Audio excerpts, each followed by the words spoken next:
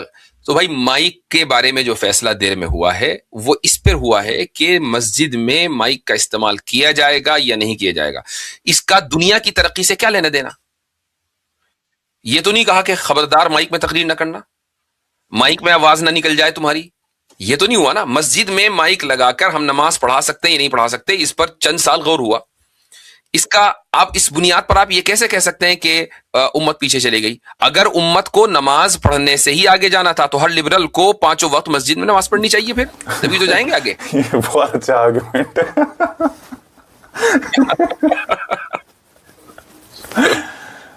یار, یہ کافی اچھا آرگومنٹ ہے ایکچولی.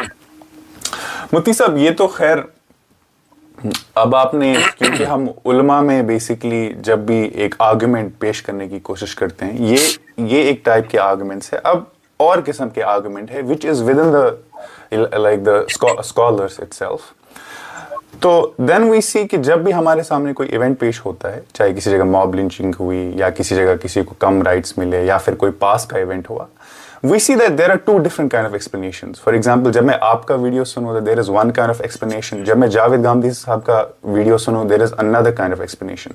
پھر میں جب خود سمجھنے کی کوشش کرتا ہوں مجھے پتا چلتا ہے کہ ارے ان scholars there are traditional scholars جو ایک سند سے آتے ہیں سند کو سمجھ کے, then there are non-traditional scholars who might use that سند but وہ completely اس سند پہ rely نہیں کرتے ہیں اپنے سورس کے لیے. تو پہلے تو میں یہ جاننا چاہوں گا یہ جو میری انڈرسٹینڈنگ ہے کیا یہ صحیح ہے, and like what is really the difference between like آپ کا سوچنے کا یا اصول ہے دنیا کو دیکھنے کا, and what the difference between Javed Ghamidi صاحب. جو بنیادی فرق ہے وہ یہ ہے کہ جو ٹریڈیشنل اسکالرز ہیں جن میں جاوید گامدی صاحب نہیں آتے ہیں, وہ ٹریڈیشنل کہلاتے ہی اس لیے ہیں چونکہ وہ ٹریڈیشن سے کنیکٹ رہیں, اپنے آپ کو ٹریڈیشن سے کنیکٹ کرتے ہیں. ٹریڈیشن میں کیا چیز ہے؟ ٹریڈیشن میں صرف قرآن نہیں ہے, ٹریڈیشن میں قرآن کے ساتھ سنت ہے, اور پھر اس سنت کو, قرآن اور سنت کو بعد کے لوگوں نے, مثلا صحابہ نے, صحابہ کے بعد تابعین, طب تابعین اور بعد کے لوگوں نے کیسے سمجھایا اور اس کس کنٹینیوٹی کے ساتھ اور کنسسٹنسی کے ساتھ سمجھایا, یہ پورا ٹریڈیشن ہے. تو ہم اس ٹریڈیشن کے ساتھ کھڑے ہوئے ہیں اور ہم یہ سمجھتے ہیں کہ قرآن کریم اور سنت رسول صلی اللہ علیہ وسلم کی اس سے بہتر انڈرسٹینڈنگ نہیں ہو سکتی کہ جو انڈرسٹینڈنگ صحابہ کرام نے تابعین کو سکھائی ہے اور جو تابعین نے طب تابعین کو سکھائی ہے, چونکہ یہ وہ لوگ ہیں کہ جنہوں نے قرآن کو اترتے ہوئے دیکھا ہے اور رسول اکرم صلی اللہ علیہ وسلم کو گفتگو کرتے ہوئے سنا ہے. جہاں تک بات ہے جاوید صاحب کی, جاوید غامدی صاحب کی, تو ان کے یہاں وہ اپنے آپ کو خود ٹریڈیشنل نہیں مانتے چونکہ وہ ٹریڈیشن سے اپنے آپ کو کنیکٹ نہیں کرتے ہیں. قرآن کریم کو وہ سمجھنے کی کوشش کرتے ہیں, اس کا جو بنیادی ٹول ہے وہ خود قرآن ہے, یعنی قرآن کے الفاظ کے لغوی یا لنگوسٹک میننگ سے وہ قرآن سے احکام نکالتے ہیں اور سنت کو وہ سائڈ لائن کر دیتے ہیں. ہم ان کو منکر حدیث نہیں کہہ رہے ہیں, وہ یہ نہیں کہہ رہے ہیں کہ وہ حدیث کا انکار کر دیتے ہیں. اس منکر حدیث کی ٹیگ لائن نہ لگے اس لیے غامدی صاحب نے ایک کتاب نکالی ہے علم النبی, اس میں کچھ احادیث رسول اکرم صلی اللہ علیہ وسلم کی انہوں نے جمع کی ہیں. تو میں اس ڈیبیٹ میں نہیں جانا چاہتا ہوں. اصل بات یہ کہ آپ قرآن کو کیسے سمجھ رہے ہیں. ہم قرآن کو پہلے اس طرح سمجھتے ہیں کہ صحابہ نے کیسے سمجھا, وہ قرآن کو تمام چیزوں کو سائڈ لائن کر کے اس طرح سمجھنا چاہتے ہیں کہ قرآن کے لفظ میں اس کے لنگوسٹک میننگ کے اعتبار سے اس کے کیا معنی ہو سکتے ہیں قرآن کی آیت کے. یہ ان کا منہج ہے. یہ بالکل ہی نٹشل میں نے بتایا, اس میں بہت تفصیلات ہیں.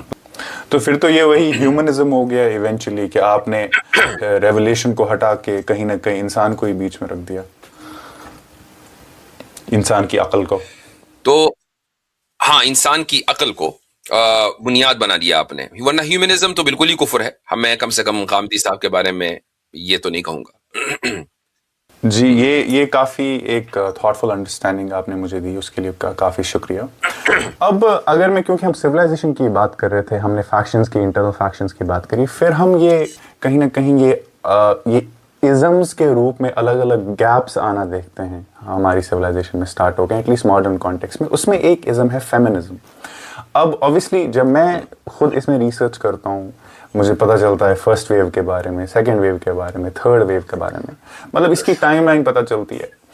تو اب دو انڈرسٹینڈنگ دی گئی ہے مجھے فیمنزم کی ایز ان فرام اسکالرس.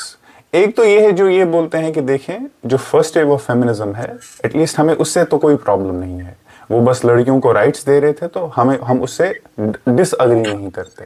دوسرا اسکالرلی یہ کہتا ہے کہ جو فیمنزم کی بنیاد ان اٹ سیلف ہے ہم اس کے ساتھ رہ ہی نہیں سکتے ہیں, یعنی کہ وہ اتنا جا کے کہتے ہیں کہ مطلب وہ ایون اینٹائی تھیسس ہے فیمنزم اسلام کا, کیونکہ استغفر اللہ, کیونکہ ایونچولی فیمنزم فیملی سٹرکچر کو جو بیسکلی سیل ہے ایک کنزرویٹو سوسائٹی کا اسی کو توڑنے کی کوشش کر رہا ہے.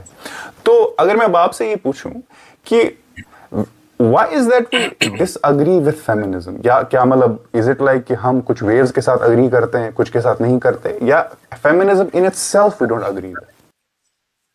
جی اصل میں مسئلہ فیمنزم کی ویوز کا نہیں ہے, یہ تو ہم نے آج ہسٹری میں جا کر سمجھا نا کہ اس کی فرسٹ ویو یہ تھی اور سیکنڈ ویو یہ تھی اور تھرڈ یہ, لیکن فیمنزم بائی اٹ سیلف جب سے اس کا آغاز ہوا اس تحریک کا, اور جو خواتین تھی جو اس تحریک کو لیڈ کر رہی تھی, اگر آپ ان کے بارے میں پڑھیں یا اس تحریک کا جو پہلی کانفرنس تھی اسٹیٹ آف نیو یارک میں, اس کے جو ریزولوشنز تھے ان کو پڑھیں, اور یہ بھی میں آپ کو بتا دوں کہ وہ ریزولوشن بہت آسانی کے ساتھ گوگل پہ نہیں ملتے ہیں, یعنی آپ کو باقاعدہ تھوڑا بہت ڈگ کرنا پڑتا ہے. ویسے جو گلوریفائڈ ورژن ہے وہ تو وہ ایک دم مل جائے گا, لیکن جو ایکچوئل ٹیکسٹ ہے وہ آپ کو تھوڑا ڈگ کرنا پڑے گا, اور انسائکلوپیڈیاز وغیرہ میں وہ آپ کو ملے گا. آپ اگر اس کو پڑھیں گے تو آپ کو حیرت ہوگی کہ فیمنزم دراصل ریسزم کی ایک بدترین صورت ہے. ریسزم کی بدترین صورت اس معنی گر ہے کہ اس ریزولوشن میں ایک ریزولوشن یہ تھا کہ نیگرو کو, میں یہ بھی بتا دوں کہ امریکہ میں جو نیگر کا لفظ ہے وہ بہت ہی بڑی گالی اور ڈریگیٹوری ٹرم سمجھا جاتا ہے, اس میں این ورڈ اسی لیے بولتے ہیں یہاں پر. تو اس میں وہ ہے کہ بھائی جو لوگ ہم سے کم تر انسان ہیں جب ان کو ووٹ کا رائٹ مل گیا ہے تو آخر کیا وجہ ہے کہ وائٹ ویمن کو ابھی تک ووٹ کا رائٹ نہیں ملا ہے. تو اس میں یعنی جو خواتین تھیں انہوں نے اس چیز کو تسلیم کیا کہ سیاہ فام یا بلیک پیپل یہ دراصل ہم لوگوں سے یعنی وائٹ لوگوں سے کم تر انسان ہے. یہ اس لیول کیا ہم ونڈیکیشن آف وومن رائٹس کی بات کر رہے ہیں؟ نہیں, یہ سارے کے سارے وہ تھے کہ جو ووٹنگ رائٹس کا مطالبہ کر رہے تھے, اور فیمنزم کا آغاز فرسٹ ویو سے پہلے کی بات ہے جب یہ کانفرنس ہوئی ہے. آپ اس کے بارے میں پڑھیں تو سارے ریزولوشنز آپ کو مل جائیں گے. اچھا, دوسرے یہ کہ ایک اور چیز جو اس کا بنیادی مقصد ہے وہ ہے فیملی نظام کا خاتمہ. اس فیمنزم کی موومنٹ میں جو چند خواتین تھیں اس میں ایک خاتون وہ تھی کہ جس نے پلانٹ پیرنٹ ہوڈ کے نام سے ایک آرگنائزیشن بنائی, اور آج پورے امریکہ میں جگہ جگہ اس کے کلینکس ہیں. اور یہ کلینکس عام طور سے جو کم یعنی اقتصادی اعتبار سے ذرا کم تر علاقے ہوتے ہیں, خصوصاً کالوں کے, وہاں پر یہ کلینکس زیادہ ہوتے ہیں. بائیڈن ایرا تک ان کلینکس کی باقاعدہ فنڈنگ ہوتی تھی, اور چونکہ ٹرمپ کی جو پارٹی ہے وہ کنزرویٹو ہے تو ہو سکتا ہے کہ فنڈنگ میں کچھ کمی آئی ہو. اس کا مقصد یہ تھا کہ خواتین اگر کوئی الیگل ان کا ریلیشن ہے یا وہ بہرحال اپنے کسی بوائے فرینڈ وغیرہ کے ساتھ ہیں, پریگننٹ ہو گئی کوئی خاتون اور وہ ابورشن کرانا چاہتی ہے, تو پلان پیرنٹ ہوڈ جو کلینکس ہیں وہ آپ کو فری سروسز پرووائڈ کریں گے. اس کا مقصد کیا ہے کہ بھائی یہ کیا ضروری ہے کہ آپ شادی شدہ ہوں اور آپ پھر فیملی کا آغاز کریں, آپ کے یہاں بچے ہوں. اگر کوئی آدمی ویسے ہی انجوائے کرنا چاہتا ہے اور پریگننٹ ہو جائے تو اس کا یہ ایک طریقہ ہے. تو یہ وہ خواتین ہیں کہ جنہوں نے فیملی کے نظام کے خلاف بغاوت کی ہے اور فیملی کلچر کو ڈسٹروائے کرنے کی کوشش کی ہے. اس لیے فیمنزم سے ہم بنیادی طور پر اختلاف کرتے ہیں. ہاں, رہی بات عورتوں کے حقوق کی, تو اس کے لیے کوئی ضروری نہیں ہے کہ فیمنزم کا سہارا لیا جائے. عورتوں کے حقوق جتنے مذہبوں نے دیے ہیں اور اس میں خصوصاً اسلام نے دیے ہیں اس کی کوئی نظیر نہیں ہے تاریخ انسانیت میں. مفتی صاحب, جب فیملی کی بات ہو ہی رہی ہے, فیملی سے مجھے یاد آیا کہ ایک اور چیز ہے جو میں بار بار انٹرنیٹ سے بھی سنا ہوں کہ جب ہم جوائنٹ فیملی کی بات کرتے ہیں, جوائنٹ فیملی کا ایز ان اسلام سے کوئی کنیکشن نہیں ہے, جوائنٹ فیملی کا کوئی تصور نہیں ہے اسلام میں. یہ سچ ہے کیا؟ دیکھیے جوائنٹ فیملی سے مراد کیا ہے پہلے اس کو ڈیفائن کرنا ضروری ہے. مثلا ایک فیملی ایسی ہے کہ اس میں بھائی بہن ان کی شادیاں ہو گئیں, وہ ساری فیملی ساتھ میں رہ رہے ہیں, سب کزن ساتھ میں رہ رہے ہیں, خالہ بھی وہی ہیں, پھوپھی بھی وہی ہیں, سب وہی ہیں. اگر جوائنٹ فیملی سے مراد یہ ہے تو یہ تصور اسلامی تصور نہیں ہے, بلکہ یہ ہمارے یہاں ہندوؤں سے آیا ہے, ہندوؤں کے یہاں یہ کلچر رہا ہے. اور یہ حیرت کی بات ہے کہ ایک عرصے تک اس کو بڑا اچھا سمجھا جاتا تھا کہ بھائی یہ بہت اچھا ہے کہ سب لوگ مل جل کر رہتے ہیں. حالانکہ ایسے گھروں میں کوئی بھی مل جل کر نہیں رہتا ہے, سب کے دل میں کہیں نہ کہیں ضرورت رہتی ہے کیونکہ ہر ایک کو پرائیویسی چاہیے ہوتی ہے. لیکن اگر جوائنٹ فیملی سے مراد یہ ہے کہ مثلا بیٹا ہے, اس کی فیملی ہے, ماں باپ ہیں, یہ جوائنٹ فیملی ہے, تو یہ بالکل عین اسلامی تصور ہے. ماں باپ کو الگ کرنا یہ کوئی یعنی اس کا آپ صلی اللہ علیہ وسلم نے کوئی اس کی تاکید کی ہو کہ بھائی نہیں ماں باپ الگ رہیں گے اور بیٹا الگ رہے گا, اس کی کوئی تاکید کہیں کسی حدیث میں نہیں ملتی ہے. ہاں حسب سہولت اس پر عمل کیا جا سکتا ہے. اگر سہولت اس میں ہے کہ ماں باپ ساتھ میں رہیں تو ساتھ میں رہنا چاہیے, سہولت اس میں ہے کہ وہ الگ رہیں اور انڈیپینڈنٹ رہیں تو الگ. تو جوائنٹ فیملی سے مراد کیا ہے پہلے یہ طے ہونا چاہیے. اس میں مجھے ایک سوشل مجھے کافی واقعے یاد آتے ہیں, کیونکہ مجھے بھی کافی ٹیکسٹ آتے رہتے ہیں, ڈی ایم آتے رہتے ہیں, کہ اگر ایک لڑکا اس ایسی سچویشن میں پھنس گیا ہو شادی کے بعد کہ اس کو کہیں نہ کہیں ماں باپ کو چھوڑ کے اپنی وائف کے ساتھ رہنا پڑے, یہ کس سچویشن میں وہ کر سکتا ہے اور کس سچویشن میں نہیں کر سکتا شادی کے بعد؟ ظاہر ہے کہ یہ کیس ٹو کیس ڈیفر کرتا ہے اور اس کے بارے میں کوئی بلینکٹ اسٹیٹمنٹ دینا تو بہت مشکل ہے. اور اس کی وجہ یہ کہ کوئی بھی بلینکٹ اسٹیٹمنٹ اگر دیا جائے گا اور جو لوگ اس ویڈیو کو دیکھیں گے تو وہ یہ کہیں گے بھائی مفتی صاحب نے فتویٰ دیا ہے کہ ایسا کر لیا جائے یا ویسا نہ کیا جائے. تو یہ ڈیپینڈ کرتا ہے کہ سچویشن کیا ہے. اگر واقعی اتنی مجبوری ہے کہ بھائی فیملی ٹوٹ جائے گی تو یہ ایک اور مینج ہو سکتا ہے, ماں باپ الگ رہ سکتے ہیں, مینج ہو سکتا ہے, تو بالکل اس پر عمل کیا جانا چاہیے. لیکن اصل بات یہی ہے کہ جو خواتین اس وقت ہماری جو جینزی کی خواتین ہیں وہ یہ سمجھتی ہیں کہ میں اگر شادی کر رہی ہوں تو مجھے صرف پیکج میں ہسبینڈ چاہیے اور ہسبینڈ کا پیکج چاہیے, باقی مجھے اور اس کے ساتھ جو اس کے لوازمات ہیں, اس کے رشتہ دار ہیں, ماں باپ ہیں, اور کوئی یہ مجھے وہ چاہیے دیکھنے ہی نہیں ہے وہ. تو چونکہ یہ جو ذہنیت ہے یہ بہت غلط ذہنیت ہے اور اس کے تعلق سے اویئرنیس لانے کی ضرورت ہے کہ جس طریقے سے قرآن میں ہے ادخلوا فی السلم کافہ, اسلام میں پورے داخل ہو جاؤ. چونکہ اسلام ایک فل فلیش پیکج کا نام ہے, اسی پیکج کا ایک حصہ ہے فیملی. تو جب آپ ایک فیملی کو چھوڑ کر دوسرے فیملی میں آتی ہیں تو اس فیملی کے جو بنیادی افراد ہیں وہ دراصل آپ کو ان سب کو اپنانا پڑے گا. یہ ممکن نہیں ہے کہ آپ صرف ہسبینڈ کو اپنا لیں اور باقی سب کو خدا حافظ کہہ بھی دیں اور کہلوا بھی دیں. یہ درست جب میں چاہتا ہوں کہ آپ ایک کلیئر کریں کہ جب آپ جنزی کہہ رہے ہیں, جنزی سے آپ کی مراد ایز ان سارے لوگ جو 2000 کے بعد, ساری لڑکیاں جو 2000 کے بعد پیدا ہوئی, یا پھر ایک خصوصی سوچ جس کو آپ جنزی ریفر کر رہے ہو؟ میں ایک ماڈرن سوچ کی بات کر رہا ہوں. یہ بھی ہو سکتا ہے کہ کوئی 70s میں پیدا ہو اور وہ یہ سوچ رہا ہو. ٹھیک ہے. اب کیونکہ ہم فیمنزم کی بات کر رہے ہیں, یہ تو ہم فاؤنڈیشنل ڈفرینسز سوچنے کی کوشش کر رہے تھے. اگر آپ اربن سینٹرز میں ایٹ لیسٹ میں آپ کو بولوں, کیونکہ میری کافی باتیں ہوتی رہتی ہیں الگ الگ سیکشن سے, تو میں یہ دیکھتا ہوں کہ ایٹ لیسٹ مسلم سوسائٹی میں ایون مسلم لڑکیاں بھی یہ کہتی ہیں کہ ہم مانتے ہیں اسلام ہمیں رائٹس دیتا ہے لیکن ہمیں وہ رائٹس ملتے ہی نہیں ہیں. دیٹس وائی ہم فیمنزم کو چوز کرتے ہیں. اس کے بارے میں کیا کہنا ہے؟ تو فیمنزم کو چوز کرنے سے کون سے وہ رائٹ مل جاتے ہیں؟ یہ مطلب اگر فیمنزم کو چوز کرنے سے وہ رائٹ مل رہے ہوتے تب تو بات بھی معقول ہے. لیکن کسی بھی موومنٹ کو چوز کرنے سے کیا آپ کا بھائی وراثت میں آپ کو حق دے دے گا محض اس لیے کہ آپ فیمنسٹ ہیں؟ آپ یہ کہیں کہ بھائی میں نے جو ہے فلاں موومنٹ جوائن کر لیا ہے لہٰذا بھائی صاحب میری جائیداد میں حق ہونا چاہیے, کبھی بھی نہیں دے گا. اصل بات یہ ہے کہ خود اسلام زندگیوں میں کتنا ہے, ماں باپ کی زندگی میں, اولاد کی زندگی میں کتنا ہے, خدا کا خوف کتنا ہے, تبھی تو پھر خواتین کو ان کے حقوق ملیں گے. یہ ایک لیم ایکسکیوز ہے کہ جی ہاں اسلام ہمیں حقوق تو دیتا ہے لیکن ملتے نہیں ہیں. وہ یہ کہنا نہیں چاہتی ہیں کہ ہمیں اسلام کے اوپر ٹرسٹ نہیں ہے. تو اس لیے یہ ایک لیک آف ٹرسٹ جو ہے وہ ایک بڑا مسئلہ ہے. خدا کے اوپر اعتماد کرنا ضروری ہے, اور یہ ہو سکتا ہے کہ بعض خواتین کے گھر میں مسائل ہوں لیکن فیمنزم اس کا حل نہیں ہے. چونکہ اب ہم وومن کی بات کر ہی رہے ہیں ہم زیادہ تر دیکھتے ہیں انٹرنیشنل میڈیا میں بھی کہ جب وہ ایک مسلم سوسائٹی کو پروجیکٹ کرنے کی کوشش کر رہے ہیں، وہ اکیوز کرتے ہیں مسلم سویلائزیشن میں ڈسکریج کیا جاتا ہے وومن ایجوکیشن کو اسپیشلی. وہ چاہتے ہیں کہ وومن نہ پڑھے، وہ گھر میں ہی رہے. انفارچونیٹلی ایسے کچھ انسیڈنٹس بھی ہوئے ہیں پچھلے 2-4 سال سے.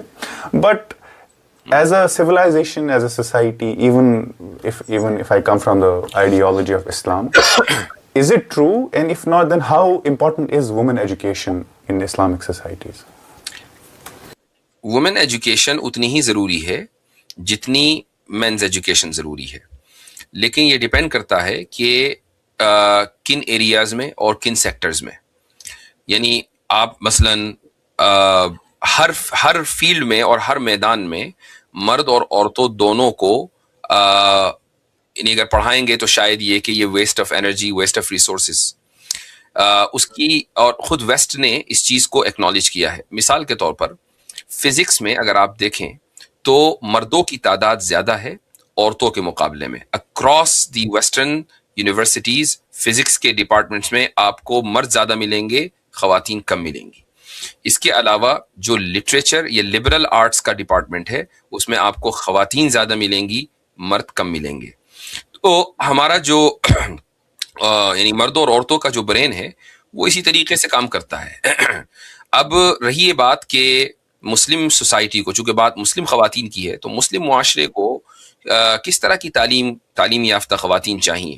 ہمیں میڈیکل ڈاکٹرز چاہیے، ہمیں گائنیز چاہیے، ہمیں نرسز چاہیے، ہمیں اس طرح کی مثلا انٹیریئر ڈیزائنرز چاہیے، اور بھی اگر کسی کو ورک فرام ہوم کرنا ہے تو اس کے لیے آئی ٹی اسپیشلسٹ ہونا ضروری ہے.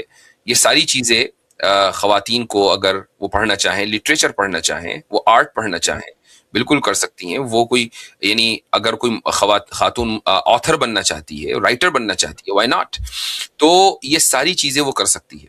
لیکن اگر مان لیجئے ایک خاتون یہ کہے کہ بھائی میں پائلٹ بننا چاہتی ہوں، چونکہ یہ پائلٹ کی مثال میں اس لیے دے رہا ہوں کہ اگر کبھی کوئی خاتون جہاز کے پائلٹ کی سیٹ پر نظر آ جائے تو فوراً کچھ لوگوں کا سینہ فخر سے پھول جاتا ہے کہ دیکھو قوم کی بیٹی کہاں پہنچ گئی ہے. بھائی وہ ڈرائیور ہی تو بنی ہے، بس گاڑی کی ڈرائیور نہیں بنی ہے، جہاز کی ڈرائیور بن گئی. تو اس کو ترقی کا معیار سمجھ لیا گیا. حالانکہ میں یہ نہیں کہہ رہا ہوں کہ کوئی یہ حرام ہے یا ایسا، لیکن اصل بات یہ ہے کہ اس کی اپنی نزاکتیں ہیں کہ ایک خاتون اگر پائلٹ بنے گی تو وہ ملک سے باہر جائے گی، وہ سفر کرے گی، اس کی پھر فیملی لائف کدھر چلی گئی؟ اس کی فیملی لائف تو ختم ہو گئی. وہ تو اسی چکر میں رہے گی کہ مجھے آج یہاں جانا ہے، مجھے آج وہاں جانا ہے. تو اس لیے ایسے جو شعبے ہیں ان میں ڈسکریج کیا جاتا ہے. اس میں ضرورت نہیں ہے. جس دن ضرورت وہاں ہوگی تو وہاں پر بھی پھر خواتین کو لا کے بٹھایا جائے گا. ضرورت نہیں ہے. جہاں ضرورت ہے یہ وہ شعبے ہیں جو جن کا ذکر میں نے آپ کے سامنے کیا. تو اس کو دیکھنا چاہیے کہ کن شعبوں میں آپ خواتین کو آگے بڑھا رہے ہیں اور کن شعبوں میں آپ مردوں کو آگے بڑھا رہے ہیں. اور یہ کوئی ایسی چیز نہیں. کبھی ہو سکتا ہے کہ جب آپ یہ ویڈیو اپلوڈ کریں تو کامنٹس میں اس چیز کو بنیاد بنا کر لوگ کہیں کہ دیکھو ان لوگوں کی ذہنیت کی خواتین کو جہاز نہیں اڑانے دینا چاہتے. تو بھائی آپ دنیا میں جو آرمڈ فورسز ہیں ان کا جائزہ لیں. امریکہ نے ابھی 4 سال کے پہلے یہ قانون بنایا کہ بیٹل فیلڈ میں فرنٹ لائن میں عورتوں کو بھی اب شامل کیا جائے گا. یہ 4 سال پہلے قانون بنا ہے. تو جس ملک کی تاریخ 250 سال ہو، 250 سال تک کے مرد ہی آگے جان دے رہا ہو، اور وہ ملک کے جو ہر سال جنگ لڑتا ہو، تو کتنے مرد اپنی جان کھو چکے بھائی. تو تب تک تو فیمنسٹ خواتین جو ہے وہ جاگی نہیں تھی کہ بھائی ہم بھی آگے لڑ کے آگے بڑھیں گے اور جان دیں گے. تو وجہ، اور یہ بالکل معقول بات تھی کہ مرد کے جو فزیولوجی ہے وہ عورت کی فزیولوجی سے ڈفرینٹ ہے.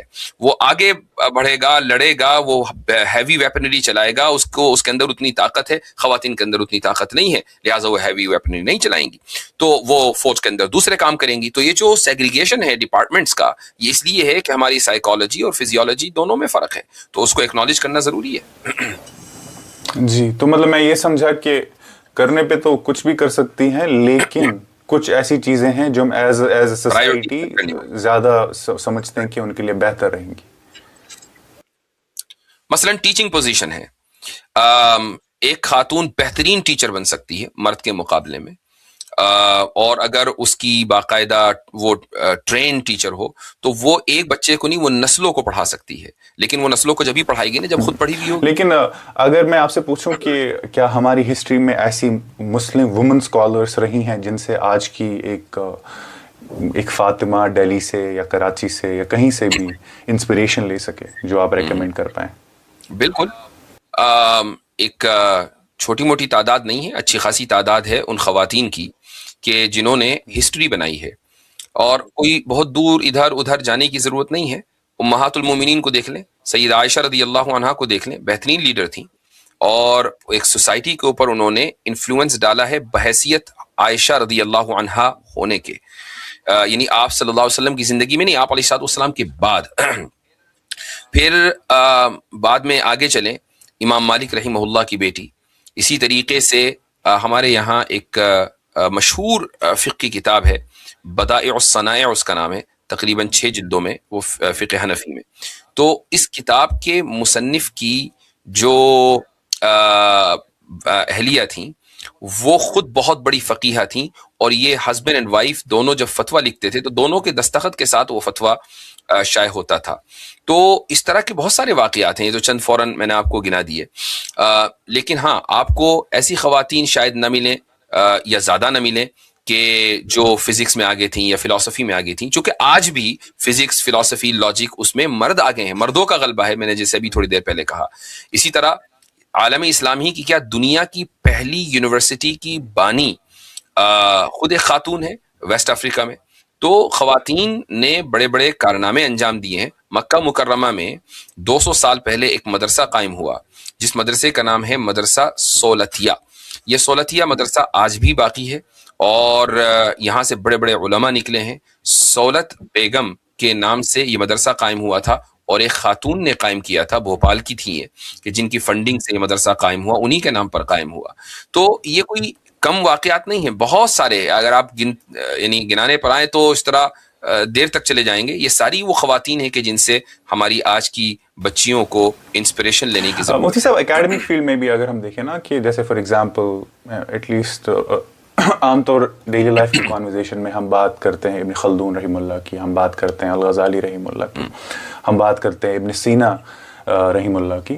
تو میں اس اکیڈمک فیلڈ میں ہمارے پاس ایسی کوئی انسپریشن ہے جو آج کی لڑکی دیکھ پائے کہ دیکھیں کتنی زبردست کام کیا تھا ان کو، جن کا کام وہ جو میں نے آپ کو بدائع الصنائع، ہاں جو میں نے آپ کو 2-3 باتیں بتائی ہیں، مثلا یونیورسٹی جو پہلی یونیورسٹی ہے بھائی وہ اکیڈمک فیلڈ ہی کی تو ہے، تو اس کی اگر فاؤنڈر خاتون ہیں تو اکیڈمک لیول پر ان کا کتنا بڑا کنٹریبیوشن ہے. یا اسی طریقے سے جن فقیہہ کی میں نے بات کی ہے کہ جن کے دستخط کے بغیر فتویٰ نہیں شائع ہوتا تھا، یہ اکیڈمک لیول ہی تو تھا. ہاں، آپ اگر یہ کہیں کہ بھائی فلسفی میں تو پھر ارسطو کے زمانے میں بھی کوئی عورت نہیں تھی، سارے مرد ہی تھے.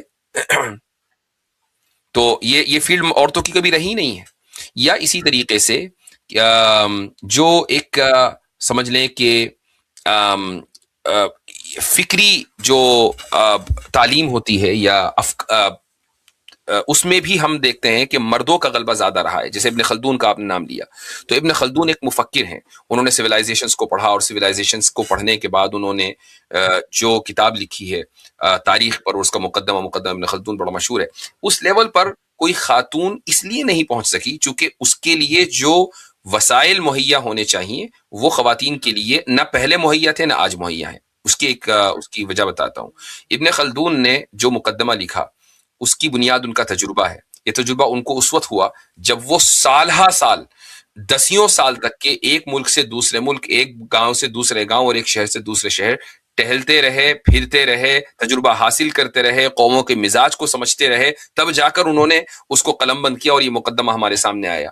کسی خاتون کے لیے یہ کیسے پاسبل ہے کہ وہ اپنی ساری زندگی، فیملی، اپنے بچے، اپنے شوہر، سب کو چھوڑ چھاڑ کر وہ بس نکل کھڑی ہو اور تجربہ حاصل کرے اور اس کے بعد کچھ لکھ دے. تو اس سے مطلب یہ کہ اس کا تھوڑا بہت یہ ہو سکتا ہے کہ کنٹریبیوشن ہو جائے، لیکن اس نے جو اس کا ایک مقصد ہے سوسائٹی میں رہنے کا یا آنے کا، وہ مقصد تو فوت ہو گیا نا. ٹھیک ہے جی. خیر، یہ تو ہم فیمنزم کی باتیں کرتے کرتے ہم تھوڑا وومن رائٹس تک چلے گئے. میرے جو کور کوشچنز ہے بیسیکلی میں سویلائزیشن پرابلمس کو سمجھنے کی کوشش کر رہا ہوں. اب میں آپ کو دوسری طرف لے جاتا ہوں جہاں پہ میں خود ایک انٹرنل مطلب یہ نئی چیز میں دیکھ رہا ہوں جو میں زیادہ تر سوشل میڈیا پہ دیکھ رہا ہوں، اور وہ زیادہ تر بات ہوتی ہے تقلید پہ. مطلب یہ آپ کو یہ ہمارے انٹرنل کچھ پرابلمز میں دیکھ رہا ہوں ایٹ لیسٹ سوشل میڈیا کے حد تک، مجھے نہیں پتا کہ آن گراؤنڈ کتنا ہے، کہ ڈیبیٹ یہ ہے کہ تقلید کرنی چاہیے، دوسری ڈیبیٹ یہ ہے کہ تقلید نہیں کرنی چاہیے. ایک یہ کہتا ہے کہ دیکھیں آپ کو فقہ فالو کرنا ہے، ایک یہ کہتا ہے کہ ہمیں کیا فقہ کی ضرورت، ہمارے پاس تو قرآن اور سننا ہے، ہم اس کو کیوں نہ فالو کریں. تو پہلے تو یہ ڈیبیٹ جو یہ ساری کی ساری ہے یہ آتی کہاں سے ہے اور اس میں کتنا سبسٹنس ہے پوری اس ڈیبیٹ میں؟ اصل میں جو ٹرمینالوجی ہے تقلید کی، یہ ٹرمینالوجی تھوڑا بدنام ہو گئی ہے، اس لیے آپ اس کو ریپلیس کر دیں ایک دوسری ٹرم سے، اور وہ ہے اتباع. اتباع کرنا چاہیے یا نہیں، یعنی فالو کرنا چاہیے کسی دوسرے کو جو زیادہ نالجبل ہے یا نہیں. اس معاملے میں پوری امت اس بات کے اوپر متفق ہے کہ ہر انسان سے اوپر، یعنی ہم انبیاء کی بات نہیں ہو رہی ہے، وہ فوق کل ذی علم علیم، کہ ہر عالم سے اوپر ایک دوسرا اس سے زیادہ علم رکھنے والا انسان موجود ہے. تو ہم سے جو پہلے تھے اور ان سے جو پہلے تھے، جتنا جتنا آپ رسول اکرم صلی اللہ علیہ وسلم کے زمانے سے قریب ہوتے چلے جائیں گے، اتنا ہی آپ دیکھیں گے کہ علم کے اندر پیورٹی ہے، علم کے اندر یعنی یہ کہنا چاہیے ٹھوس پن ہے. وہ جیسے جیسے آپ آگے بڑھیں گے، یعنی آپ صلی اللہ علیہ وسلم کے زمانے سے دور ہوں گے، وہ پیورٹی ختم ہوتی جائے گی، وہ ایکسلنس کم ہوتا چلے جائے گا، وہ ٹھوس پن اس کے اندر کمی آتی جائے گی. تو اس لیے عام مسلمان کے لیے کوئی گنجائش ہی نہیں ہے کہ وہ علماء کی اور جو بڑے بڑے فقہا اور محدثین گزرے ہیں ان کی اتباع کے بغیر وہ قرآن اور حدیث کو سمجھ لے. یہ پاسبل ہی نہیں ہے. پوری امت اس کے اوپر متفق ہے. مسئلہ کہاں آتا ہے؟ مسئلہ یہ آتا ہے کہ بھائی میں کسی ایک پرٹیکولر امام کو فالو کروں یا نہ کروں، میں صرف امام ابو حنیفہ کو مانوں یا نہ مانوں، صرف امام شافعی کی فقہ کو مانوں نہ مانوں. تو یہاں میں پہلے تو ایک چیز کلیئر کر دوں، وہ یہ کہ جب ہم یہ کہتے ہیں کہ امام ابو حنیفہ کو فالو کرنا، تو اس کا مطلب یہ نہیں ہے کہ امام ابو حنیفہ صبح کو اٹھے اور انہوں نے سوچا کہ یار آج میں یہ والا فتویٰ داغ دیتا ہوں، اور انہوں نے جناب یہاں سے پین نکالا اور کھٹکے لیتے اور جناب فتویٰ دے دیا کہ اب امت جو ہے وہ خوار ہوتی رہے. ایسا نہیں ہے. امام ابو حنیفہ کو فالو کرنا یا امام شافعی کو فالو کرنے کا مطلب یہ ہے کہ انہوں نے قرآن اور حدیث کو جس طریقے سے سمجھا ہے، ہم دراصل ان کی سمجھ کو فالو کر رہے ہیں. فالو ابھی بھی قرآنی کو کر رہے ہیں، فالو ابھی بھی سنتی کو کر رہے ہیں، لیکن ان کی سمجھ کے مطابق. اب سوال یہ ہے کہ ہماری سمجھ زیادہ بہتر ہے یا امام ابو حنیفہ کی؟ اس میں آپ کو گنجائش ہے. آپ چاہیں تو اپنی سمجھ کو ابو حنیفہ کی یا امام شافعی کی یا امام مالک کی سمجھ سے بہتر قرار دے کے ٹھیک ہے آپ خود فالو کر لیں قرآن و سنت کو، لیکن پہلے اپنی سمجھ کو ان کی سمجھ سے بہتر قرار دینا پڑے گا. جتنی میری خود کی بھی انڈرسٹینڈنگ ہے، آپ پلیز مجھے کریکٹ کر سکتے ہیں، میں اس نتیجے پہ پہنچا ہوں کہ تقلید نہ کرنا کوئی چوائس ہی نہیں ہے. بیسکلی جب آپ کو کوئی یہ انسان کہہ رہا ہے کہ تقلید نہ کرے، اس کا مطلب تو آپ کو اس کی سننی ہے، تو وہاں پہ تو تقلید ہی کر رہے ہو آپ. جی بالکل بالکل ایسا ہی ہے، بالکل ایسا. جی خیر، اب کیونکہ ہم نے عورتوں کی بات کری، اور الحمدللہ میرے جو بھی میں کام کرتا ہوں میں دیکھتا ہوں اس میں کہ مرد بھی دیکھتے ہیں، عورتیں بھی دکھتی ہیں، زیادہ تر ایک ایج بریکٹ 20-30 میں. مجھے پتہ ہے کمنٹس آئیں گے تو آپ تو لڑکوں کی بات ہی نہیں کرتے. اب اگر کیا بولتے ہیں اس کو، وومن میں یہ ازم، یہ فیمنزم کہیں نہ کہیں سے آیا ہے. اب اگر مردوں میں بھی دیکھو اب تو یہ ہائپر میسکلنٹی آ گئی ہے کہ تمہاری ویلیو اور ورتھ تبھی ہے جب تم $1 ملین ہر مہینے کماؤ، جب تک تمہاری باڈی ایسی ہو، جب تک تمہارا یہ آئیڈیا آف سکسیس ہو، فیم ہو تمہارے پاس، لوگ تمہارے پیچھے بھاگے. جب میں نے یہ سوال مفتی شمائل صاحب سے بھی پوچھا تھا، لیکن میں خصوصاً لڑکوں کے لیے کہہ رہا ہوں کہ ایونچولی ازمز کی ڈیبیٹ کو چھوڑ کے، سیکٹس کی ڈیبیٹ کو چھوڑ کے، اس کا زندگی اگر کسی لڑکے کو ان سب چیزوں میں انٹرسٹ نہ ہو، یہ آئیڈیالوجیز کی سکیمز کو سمجھ کے، اس ایز اے مسلم اس کی زندگی کا مقصد کیا ہے؟ یہ مقصد تو شیئرڈ ہے، یعنی اس کا تعلق صرف لڑکے سے نہیں ہے، لڑکے اور لڑکی دونوں کا مقصد جو ہے وہ ایک ہی ہے. اور وہ مقصد ہے، میں نے شروع میں جیسے بتایا، وہی جو پوری سویلائزیشن کا مقصد ہے، یعنی خدا کی بندگی. اب اس بندگی کے دسیوں طریقے ہیں. ہماری زندگی گزارنے کا طریقہ خدا کی زندگی، خدا کے بتائے ہوئے طریقے کے مطابق ہونا چاہیے. آپ نے جو سوال کیا میں سمجھتا ہوں کہ اس کو آپ اس طریقے سے بھی رکھ سکتے ہیں کہ ایک لڑکا ہے جو میسکولینٹی کو پروف کرنے کے لیے تھوڑا اپنی گرومنگ پہ زیادہ توجہ دیتا ہے، وہ اپنی فزکس پہ زیادہ توجہ دیتا ہے، یا وہ سوچتا ہے کہ آج جب تک کہ میں اتنا نہ کما لوں تب تک کہ میری کوئی ویلیو نہیں ہے. تو اپنے آپ کو بہتر کرنا یا بہتر دکھنا یہ ہر انسان کی فطرت میں ہے. کوئی بھی آدمی ٹرائی کر کے بدصورت ہو کر باہر نہیں جاتا. یعنی آپ صبح میں اٹھیں اور پورا جو ہے وہ آٹا لے کر اپنے سر پہ ڈال لیں اور بالکل بھوس بن کے نکلے کہ بھائی میرا جو ہے آج کا دن میرا بڑا کامیاب جائے گا چونکہ میں بہت بدصورت دکھ رہا ہوں. نہیں، ہر ایک آدمی اپنی گرومنگ کرتا ہے، خوبصورت دکھنے کی کوشش کرتا ہے اور اٹریکٹیو ہونے کی کوشش کرتا ہے. یہ صفت عورتوں کے اندر بھی پائی جاتی ہے، مردوں کے اندر بھی پائی جاتی ہے. اس میں ویریشن ضرور ہو سکتے ہیں. تو اگر آپ اس کو یہ کہہ رہے ہیں کہ بھائی جیسے مردوں کے اندر یہ ہے کہ وہ اٹریکٹیو اس وقت بنیں گے جبکہ ان کی باڈی ذرا سا ٹھیک ہو، ان کے بدن کے اوپر کپڑے اچھے ہوں، یعنی برانڈیڈ ہوں وغیرہ وغیرہ. تو میں نہیں سمجھتا کہ اس میں کوئی حرج ہے. یہ ایک فطرت ہے اور انسان کو اس فطرت کی آواز پہ چلنا چاہیے. ایک حدیث میں آپ کو بتا دوں، رسول اکرم صلی اللہ علیہ وسلم کا ارشاد ہے کہ ان اللہ یحب ان یرا اثر نعمته علی عبده.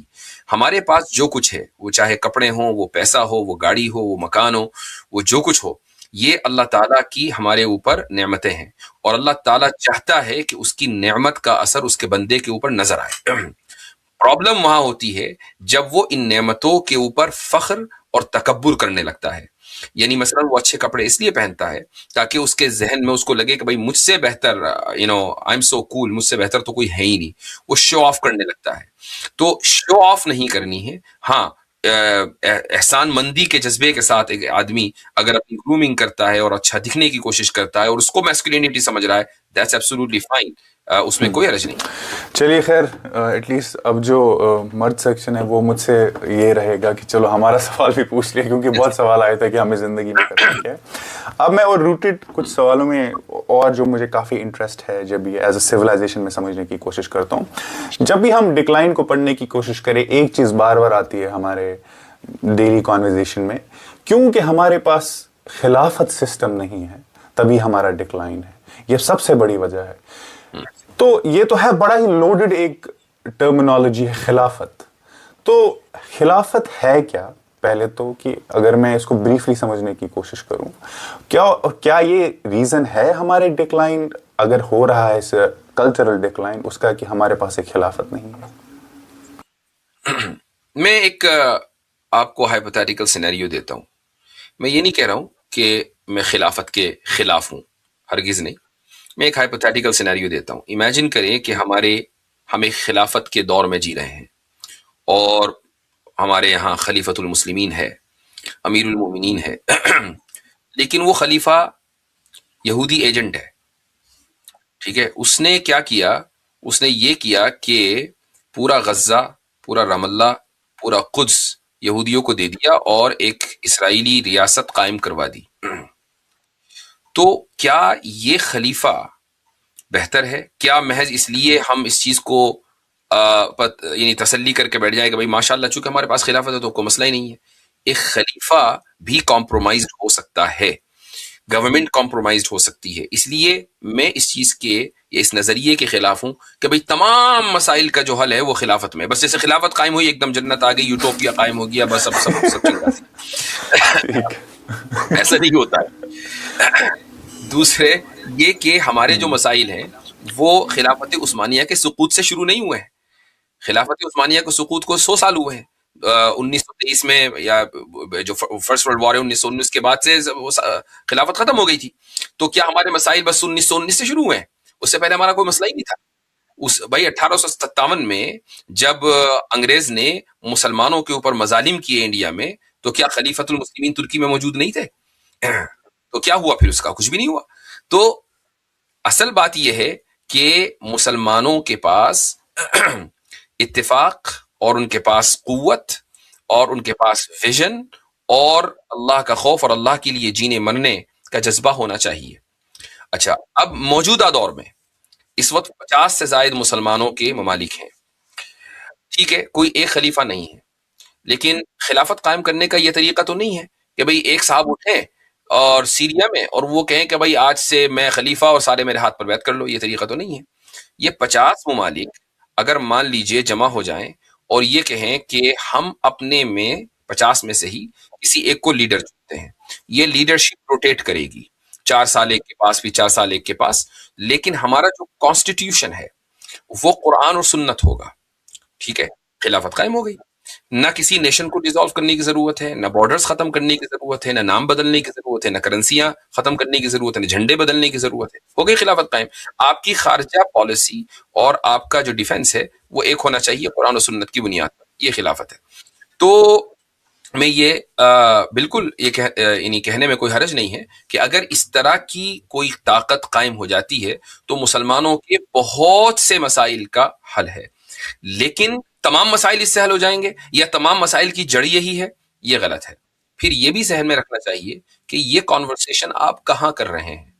اگر یہ کانورسیشن آپ مسلم اقلیتی ممالک میں کر رہے ہیں، ان ممالک میں کہ جہاں مسلمان بطور اقلیت کے رہتے ہیں، تو اس سے اکثریت کو ہمیشہ یہ میسج جاتا ہے کہ بھائی یہ لوگ خلافت قائم کرنے کی یہاں پر کوشش کر رہے ہیں. حالانکہ وہاں پر خلافت قائم ہوگی ہی نہیں، چونکہ کبھی بھی کوئی حکومت، اسلامی حکومت جو ایک یعنی براڈر ایگریمنٹ ہے اس کے بغیر قائم نہیں ہوتی ہے. تو یہ کانورسیشن تو عالم اسلام میں ہونا چاہیے، اور عالم اسلام میں یہ کانورسیشن ہو نہیں رہا ہے. اگر ہو رہا ہے تو بند کمروں میں ہو رہا ہے، کلاس رومز میں شاید کہیں ہو رہا ہو، لیکن اس کے علاوہ یہ کانورسیشن کہیں نہیں ہو رہا ہے. کانورسیشن ہوتا ہے کہاں؟ یہ ہو رہا ہے جناب والا جامعہ میں، یا ہو رہا ہے علی گڑھ میں، یا ہو رہا ہے مثلا کسی اور امریکہ میں کسی دوسری جگہ. یہ میں نے ویسے ہی مثال دی ہے، یہاں چونکہ نوجوان ہیں، پڑھے لکھے نوجوان ہیں، اس لیے میں مثال دے رہا ہوں. تو یہ کوئی یہ نہیں ہے کہ میں نے پتہ بتا دیا کہ جاؤ بھائی ان کو پکڑ لو. جی یہ کانورسیشن ان جگہوں پر ہو رہا ہے اگر محض علم حاصل کرنے کے لیے ہے تو بہت اچھی بات ہے.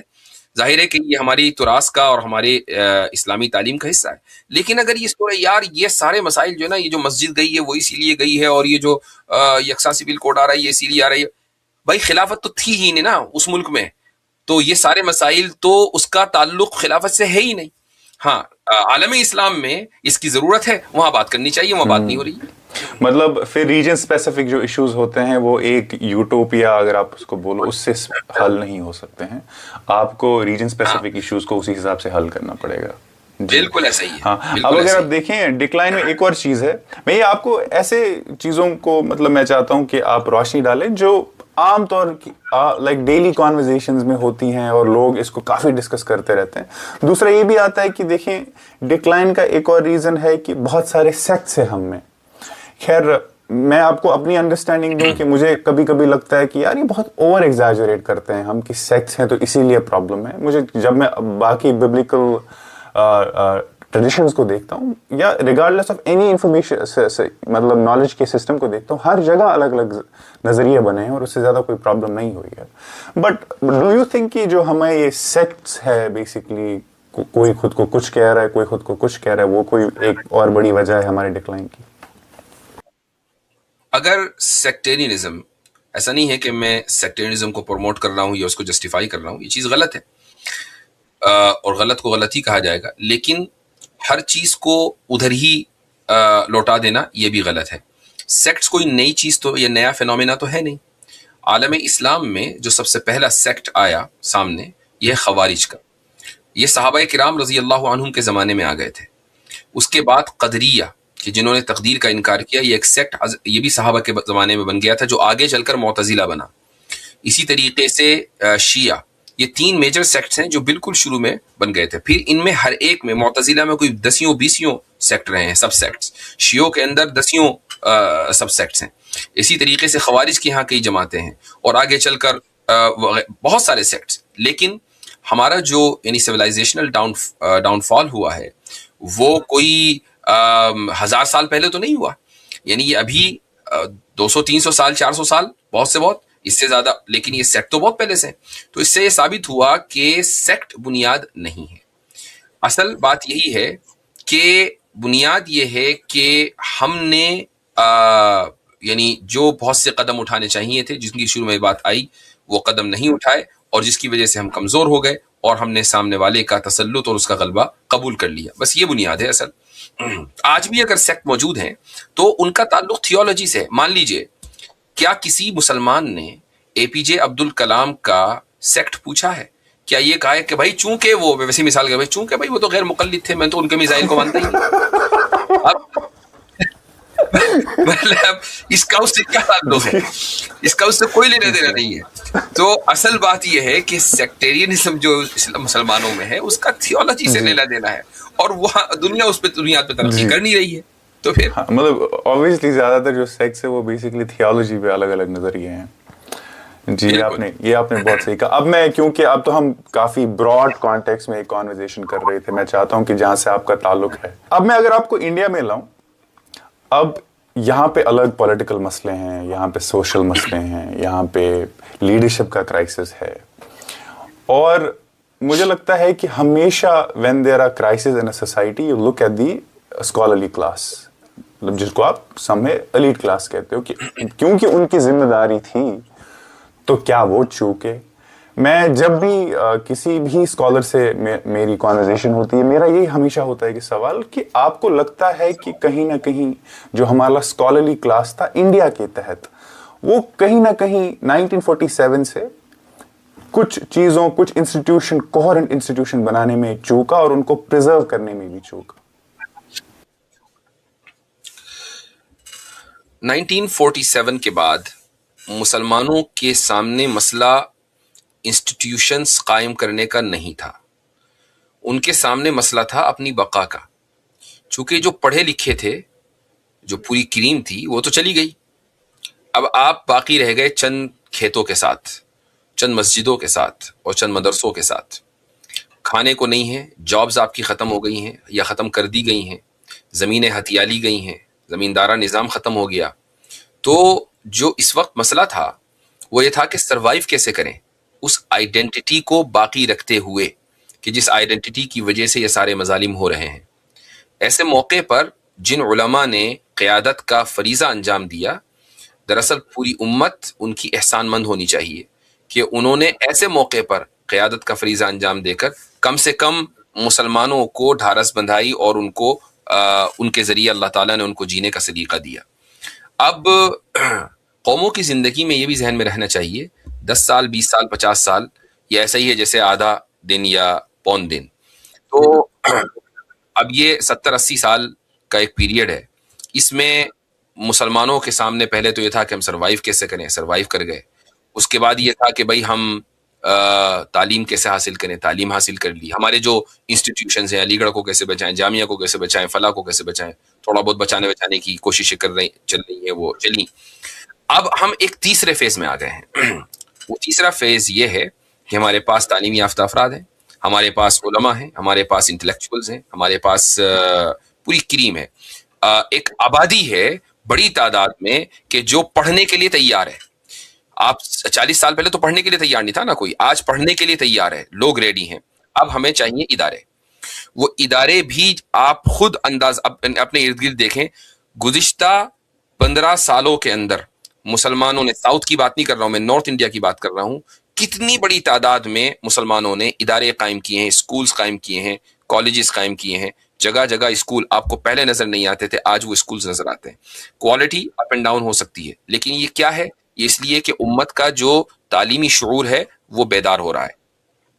مدرسوں کی لائن سے بھی دیکھ لیں, ایک بڑی تعداد مدرسوں کی ہے اور اسکولوں کی ایک بڑی تعداد ہے. تو تعلیم کے اوپر خوب فوکس ہے. یہ ایک تیسرا فیز ہے.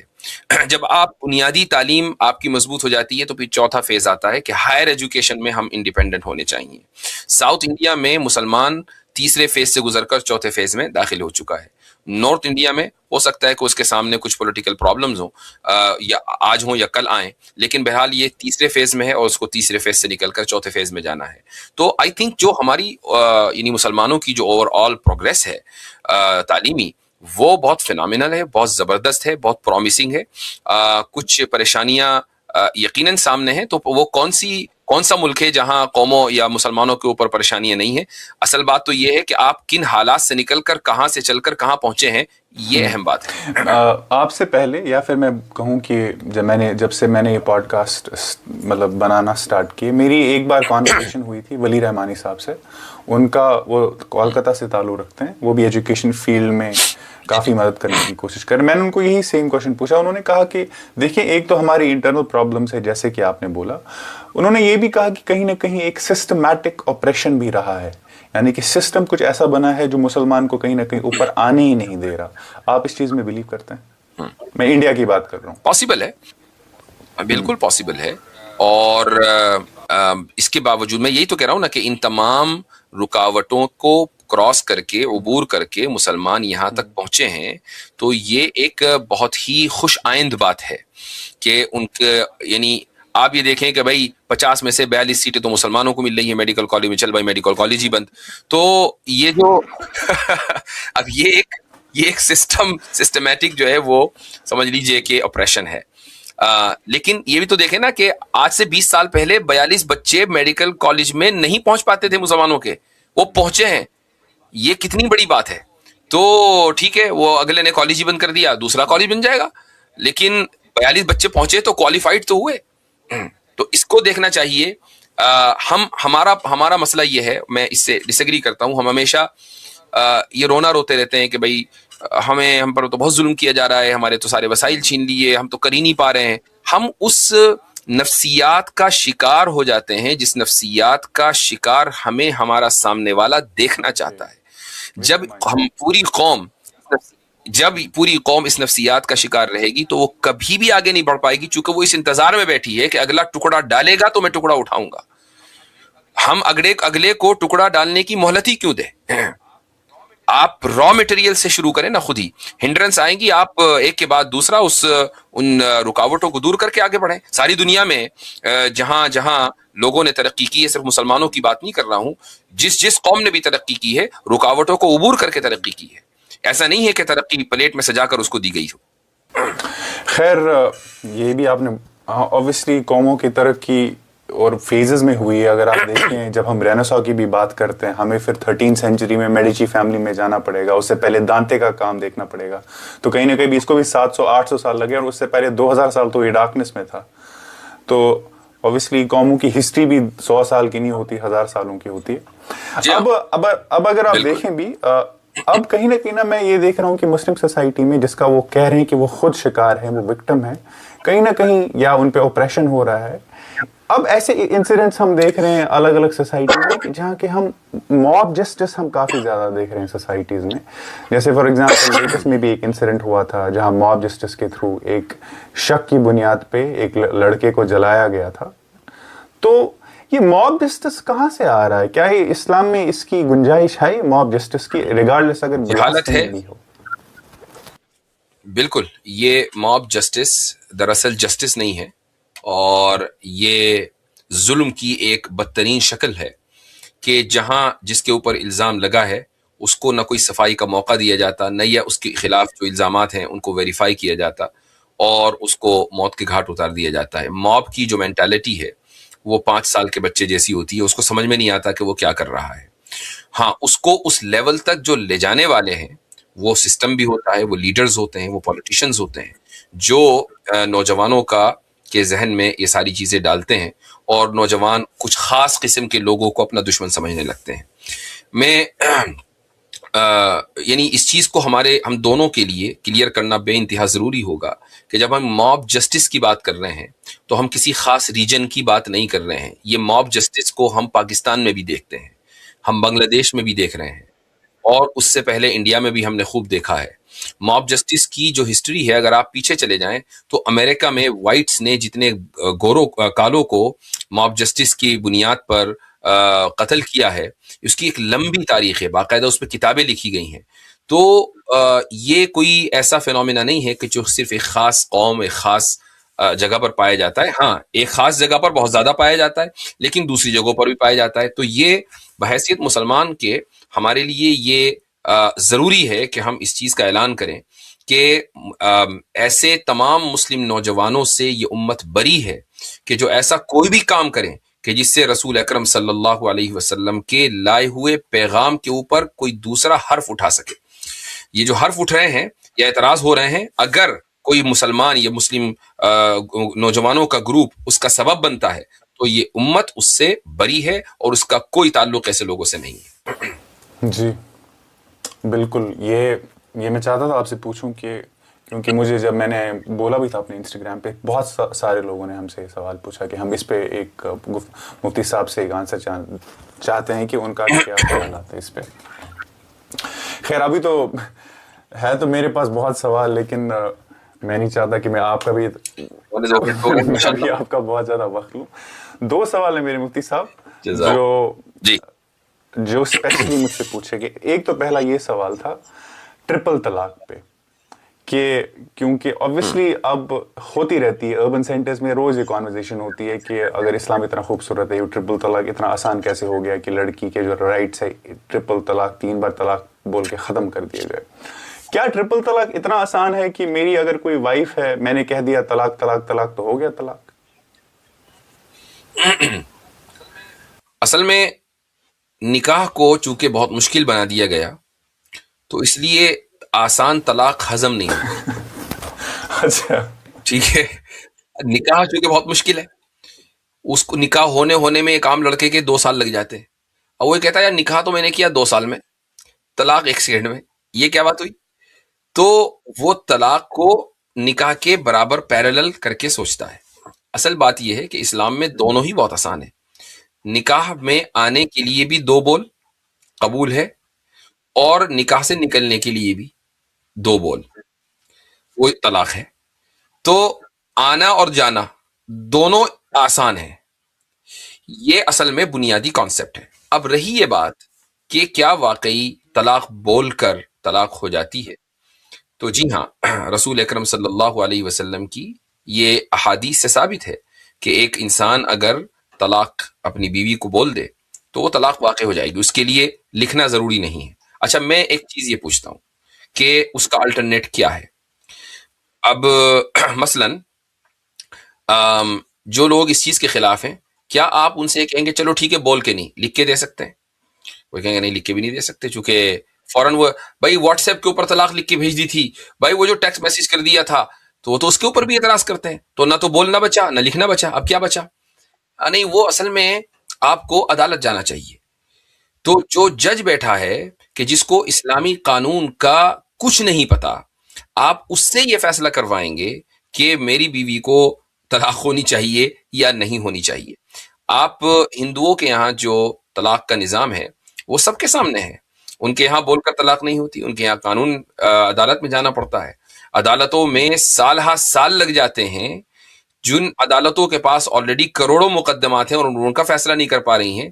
25 کروڑ مسلمانوں کے طلاق کے مسائل بھی ان کے اوپر لاد دیں تو 25 کروڑ مسلمانوں کے طلاق کے مسائل 1 کروڑ تو ہوں گے، تو وہ 1 کروڑ آپ مقدمات ان کے اوپر لاد دیں، تو جناب ایک آدمی 10 15 سال انتظار کرے گا کہ اس کی بیوی کو طلاق ہو یا وہ طلاق دے سکے، اور جب بیوی کو طلاق ہوگی تو اگر مان لیں 30 سال کی عمر میں طلاق کا پروسیس شروع ہوا تو 45 سال کی عمر میں تو طلاق پڑی، اب اگلی زندگی کیسے ہوگی؟ اگلی زندگی تو آپ بھول جائیں، چونکہ 45 سال کی عمر میں اس کی شادی کیسے ہو سکتی ہے؟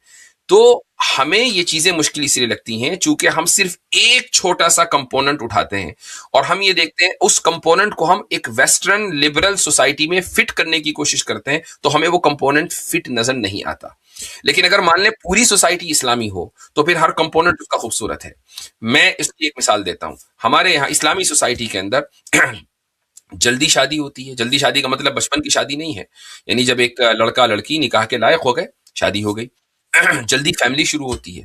اب اگر مان لیں اچھا شادی سے پہلے یہ بھی ہے کہ شادی کے نکاح کے اور طلاق کے مسائل آنے چاہیے۔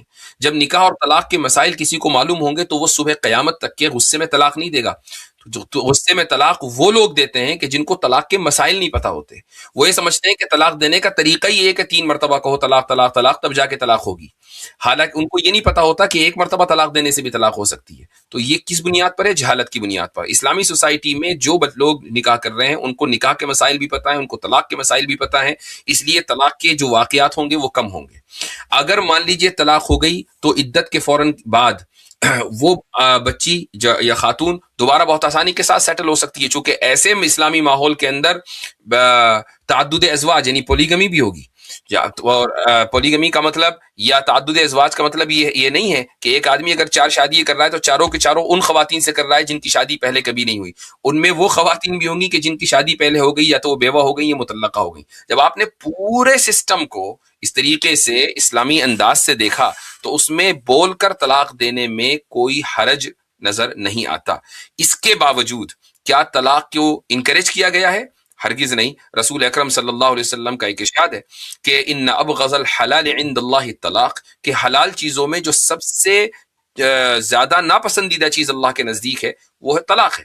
تو جو ایکچول مسلم معاشرے ہیں، آپ سعودی عرب دیکھیں، یعنی یا مثلا افغانستان دیکھ لیں. افغانستان میں کتنی کیا ہے لٹریسی ریٹ، لیکن طلاق کا ریشیو بالکل بھی نہیں ہے. ایسا نہیں ہے کہ ہر طرف جو ہے طلاقیں واقع ہو رہی ہوں. یمن میں چلے جائیں یا موراکو چلے جائیں، موریتانیہ چلے جائیں، یہ ٹریڈیشنل اسلامی معاشرے ہیں کہ جہاں طلاق کا ریشیو بہت کم ہے. جہاں آپ جیسے ہی آپ لبرل معاشروں میں آئیں گے وہاں پر طلاق کا ریشیو بڑھ جائے گا. تو پرابلم کیا اسلام میں یا بول کر طلاق دینے میں ہے، یا لبرل سوسائٹی اور کنزرویٹو سوسائٹی کی وجہ سے طلاق کے معاملات بڑھ رہے ہیں؟ یہ دیکھنا ضروری ہے. لیکن کچھ انسیڈنٹس ایسے بھی ہوئے نا جہاں پہ ایک لڑکے نے بس غصے میں، کیونکہ کیا لڑکے کے پاس کوئی جسٹیفائڈ ریزن ہونا چاہیے طلاق کا، یا پھر وہ اپنی من مرضی سے کبھی بھی بول سکتا ہے؟ دیکھیں، اس میں یہ دیکھنا چاہیے کہ ایک لڑکے نے مان لیجیے غصے میں طلاق دے دی، اس میں نقصان کس کا ہوا ہے؟ ہم یہ مان کے چلتے ہیں کہ چونکہ عورت کمزور ہے تو بس عورت کا نقصان ہوا ہے، لڑکا تو مزے میں ہے. یہ کیوں ہوا ہے؟ چونکہ ہمارا معاشرہ اس خاتون کو ایڈاپٹ کرنے کے لیے تیار نہیں ہے. اگر مان لیجئے وہ خاتون فوراً سیٹل ہو جائے تو ایسے لڑکے کا نقصان ہے، چونکہ ایسے لڑکے کو پھر کوئی قبول نہیں کرے گا جو غصے میں آ کر اپنی بیوی کو طلاق دے دے. اور جو مطلقہ ہے وہ تو آرام سے سیٹل ہو جائے گی، کیونکہ معاشرہ اس مطلقہ کو قبول کرنے کے لیے تیار نہیں ہے. تو اس لیے ہمیں یہ چیز بری لگتی ہے کہ یار لڑکا جو ہے وہ طلاق دے کے نکل گیا، لڑکی پھنس گئی. تو ہم معاشرے کی خرابی کی وجہ سے اسلام کا حکم نہیں بدلیں گے. اسلام کا حکم اپنی جگہ ہوگا، معاشرے کو بدلیے. مثلا لڑکوں میں یعنی نکاح بیاہ ساری دنیا میں ہو رہا ہے، شادیاں ہوتی ہیں، ہر معاشرے کے اندر ہوتی ہے. مجھے یہ بات بتائیں کہ کون سی مسلم معاشرے میں، انڈیا، پاکستان، بنگلہ دیش میں، بر صغیر کی بات کر رہا ہوں، لڑکے یا لڑکی کو اس بات کا پابند بنایا جاتا ہے کہ نکاح سے پہلے، شادی سے پہلے آپ کو نکاح اور طلاق کے مسائل سیکھنے پڑیں گے. اس کو یہ سیکھنا پڑے گا کہ جوتا چورائی کی رسم میں لڑائی کیسے کرنی ہے. اس کو یہ سیکھنا پڑے گا کہ بھئی آپ پیسے کیسے دینے ہیں، سالیوں سے کیسے نمٹنا ہے، یہ رسم کیسے ہوگی، وہ رسم کیسے ہوگی. یہ سب سیکھتا ہے. یہ نہیں سیکھتا کہ نکاح کے مسائل کیا ہیں، طلاق کے مسائل کیا ہیں، کیا کیا سینسٹیو الفاظ ہیں، کیسے علیحدگی ہوتی ہے، کیسے علیحدگی نہیں ہوتی ہے، وغیرہ وغیرہ.